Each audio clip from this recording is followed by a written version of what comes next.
En fin de contrat en 2023, Dujkale Takar est toujours à l'OM et pourrait connaître sa première titularisation lors du derby face à Nice. La perspective qu'il reste à Marseille est même devenue une vraie probabilité. Malgré des rumeurs venant de Turquie, l'OM n'a reçu à cette heure aucune offre satisfaisante pour Dujkale Takar, en fin de contrat dans un an. La situation du défenseur croate est d'ailleurs peut-être en train d'évoluer dans un sens inattendu. Avec la suspension de Samuel Gigot, Kale Takar, entré en fin de match face à Nantes quand l'OM a été réduit à 10, pourrait connaître ce dimanche sa première titularisation de la saison. C'est une vraie possibilité et même une option privilégiée par Igor Tudor, plus grand que suivez le mercato en direct vers une prolongation d'un an.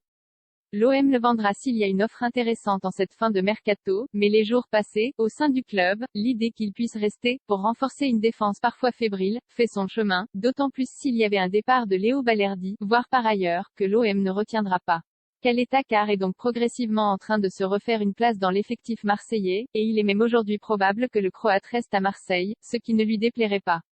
Il y aurait alors une condition majeure, et les représentants du joueur le savent depuis longtemps, Kale Takar devra prolonger d'un an pour ne pas arriver en fin de contrat en juin prochain, une perspective que Pablo Longoria refuse. Ce n'est pas gagné d'avance, mais des négociations auront lieu en ce sens, si le Croate est encore à l'OM le 2 septembre.